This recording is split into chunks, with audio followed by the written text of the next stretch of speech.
Then transitioning to the last matter the court wanted to put on record. Upon further review, this court will in fact enter an order sending Mr. Adams and Steele's, Mr. Weinstein, and Mr. Banks' motion to recuse to another judge pursuant to Uniform Superior Court Rules 25.1 through 25.7 in the method and manner prescribed by our local rules. So this written order is entered.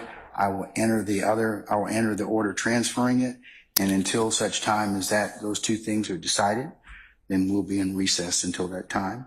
And we will just inform our jurors that they're content until they're not supposed to come back on Monday until Monday anyway. So I will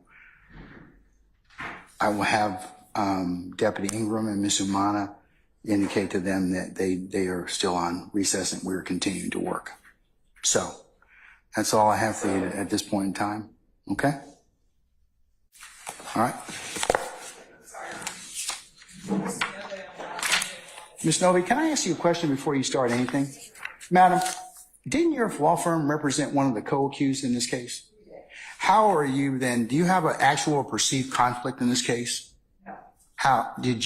Have you been, I'm asking you at this point in time, could you state for the record how it is that you don't think you have a conflict? Because you did represent one of the co-accused in this case, correct?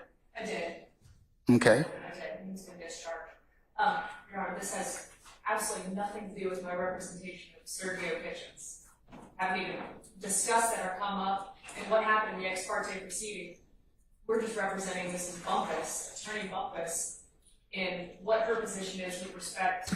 Is on mute? Yeah, you're good now. Yeah, with respect to this court. So completely different matter. And now we're dealing with a contempt hearing of Ms. Bumpus as opposed to a criminal prosecution of Mr. Kitchens. Completely different. And in fact, everything that we've gone through or anything we've learned about this case has nothing to do with what we've done with Attorney Bumpus. Okay, I just want to, because you may have an actual or perceived conflict. I just wanted to bring that to your attention. So if you think that it should be addressed, then I'm giving you the opportunity to do so at this point in time. Because you do have knowledge of this particular case, but all right. Well, I think half of America has not. I said I think half of America has knowledge of this particular case at this point. Okay, but they're not before us at this point in time. So what else did you want to? Well, and I'll speak for the court's purposes. I'll speak for myself and John Garland, who's also our co-counsel with Attorney Bumpus and who was my co-counsel in Mr. Kitchens' case. All right. So I'll speak for both of us in that respect since Mr. Garland's not able to be here. All right. A couple things that I just wanted to clarify for Your Honor. Is the court still intending to produce an order on what the court addressed orally on our recusal motion?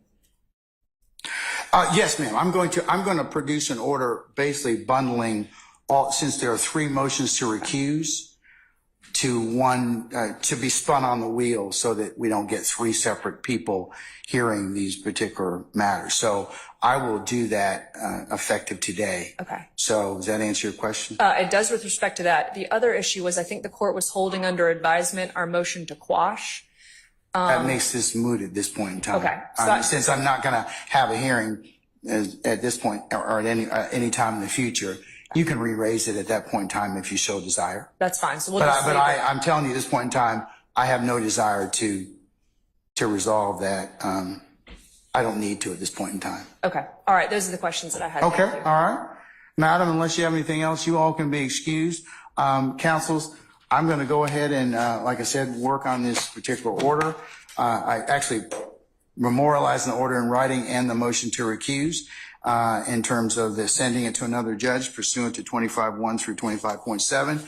And we'll see in a little bit, depending upon how it's ruled upon. All right? All right. Your Honor, do we have a timeline of when the motion to recuse may be heard? Don't know.